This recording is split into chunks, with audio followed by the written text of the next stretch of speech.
Michelin-Star Chef Vikas Khanna. 5 things I wish someone told me before I became a chef. Vikas Khanna is an internationally acclaimed Indian-American chef, filmmaker, and author. He is a James Baird nominee and one of the first Indian chefs to be awarded a Michelin star in the US. He has been featured amongst the 10 most influential chefs in the world by Deutsche Welle and Gazette Review. He is the host of MasterChef India, Twist of Taste, and Mega Kitchens on National Geographic.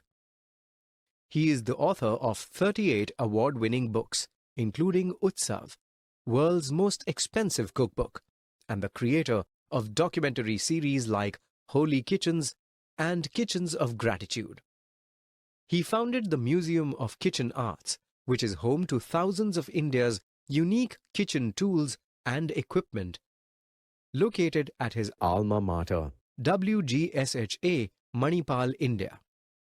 His restaurants, Kinara and Ellora in Dubai, are rated as favorite Indian restaurant by Condé Nast. His initiative, Feed India, served more than 65 million meals during the COVID-19 pandemic. The Last Color marks Khanna's debut as a film writer and director and was eligible for the Oscars Race for Best Feature 2020. Thank you so much for doing this with us. Our readers would love to get to know you a bit. Can you share with our readers what inspired you to become a restaurateur or chef? I was inspired by the community kitchens of Sikh temples known as Gurudwaras, especially the Golden Temple. I used to visit there with my grandma, and I was so inspired by the way everyone brings produce from their farms or donates grains and other ingredients. My grandma used to tell me that this is the highest service to the divine, feeding people. It stuck in my heart the way people connected through preparations, cooking, serving, eating, cleaning. It was all sacred to me. This is when I decided that I will dedicate my life to this profession. Do you have a specific type of food that you focus on? What was it that first drew you to cooking that type of food? Can you share a story about that with us? I grew up in a very typical North Indian home in Amritsar, where everyday cooking was a ritual. I knew just the dishes which were famous in my hometown, and thought until I was 16 years old that this is all the world eats. I went to Udupi in South India and tasted authentic Southern Indian cooking for the first time. This moment changed my entire life and path of cooking. I had never imagined these flavor combinations and techniques.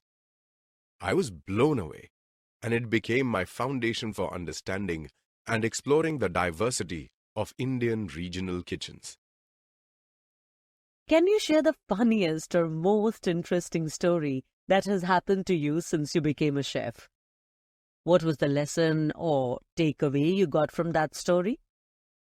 I remember that I started a small catering business in the back of our house with my grandma and mother. We did not have a roof over the kitchen, and while we were hosting our first big dinner, it started raining and the power was cut off. I remember this night so clearly, as the small generator could not carry the load and kept tripping. That single moment of watching my ma restart the generator was very important in my life.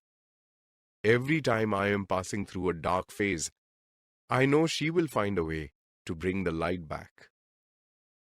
Can you tell us a story about the hard times that you faced when you first started your journey? How did you overcome this obstacle? As Oprah says, a better choice of work is lessons in failure. I know that coming to the US without a plan or a job was a tough decision.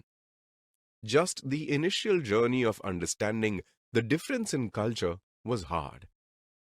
Learning that I am on my own was a tough moment. Luckily, having my younger sister, who believed in my career more than me, helped a lot. I look back and look at the lowest moments and the biggest learnings. In your experience, what is the key to creating a dish that customers are crazy about? I think the basic keys to great cooking are passion, patience, observation, and execution. We have to qualify passion to discipline. A great dish should represent generations of continuity and memories, and yet should be able to bridge the gap of generations. It should be philosophical, but moving forward. And holding on to the roots is very important too. Success means nothing if it does not include the ancestral heritage. Personally, what is the perfect meal for you? Khichdi. It's the soul food of India. It's similar to risotto or porridge. But it can't be defined. It is a combination of lentils, rice, spices, vegetables, papadum, pickle, onions, and lots of comfort, healing power, and love. Where does your inspiration for creating come from? Is there something that you turn to for a daily creativity boost? I have spent years traveling all over India and Asia. I keep a very tight journal throughout the trips on what I observe for food, techniques, rituals, and ingredients. It is always the memories that help me to create a dish in my own way. I think it comes as per the projects and the theme. Are you working on any new or exciting projects now? What impact do you think this will have? We have an amazing book, Sacred Foods of India, which is with Akshaya, India's first ever platform that brings the metaverse, NFTs, and digital twin together. It focuses on the foods served in temples, synagogues, Mother Teresa's kitchens, mosques, and gurudwaras, which are from their holy kitchens. I am also working on a children's book about dogs and being different. We are working to begin our one-of-a-kind restaurant in New York, which will focus on totally new dishes from Asia. We have a documentary film, Barefoot Empress, heading to the Academy race, which focuses on the education of girls in India and empowerment of widows. What advice would you give to other chefs or restaurateurs to thrive and avoid burnout? Burnout is a part of the game. It's inevitable. Lots of people, many hours, a game of fire and knives. But I advise not to let the part that serves people burn. The joy of connecting people together through your restaurant and dishes. We need to protect that part that got us into the industry as a new love. Thank you for all that. Now we are ready for the main question of the interview. What are your 5 things I wish someone told me when I first started as a chef, and why? Please share a story or an example for each. 1. Be patient with success. No one told us that just getting a job in the hotels will be a mechanical job in many ways. To create a path of entrepreneurship is going to require lots of patience and learning. 2. Read the contracts. This advice is for every chef and every artist. When you are bright and focused, don't forget to read the contract. 3. New York is a tough city. The competitiveness of the city is amazing, and to endure it, you have to have the skin of an elephant and the heart of a poet. 4. Spend time with your parents. No one told me that this industry would consume my time, and I would stay focused on my work and the pressure of it, and forget that my parents are getting old too. I agree that 24/7 commitment of running Michelin-Star kitchens will take everything you have. But don't forget those who got you this far. 5. Most importantly, find happiness.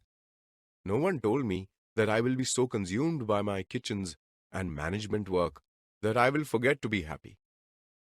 Find something that gives you peace and gravity. It could be bird watching, or biking in Central Park, or learning photography, or writing poetry. Learn to develop something that cleanses your mind.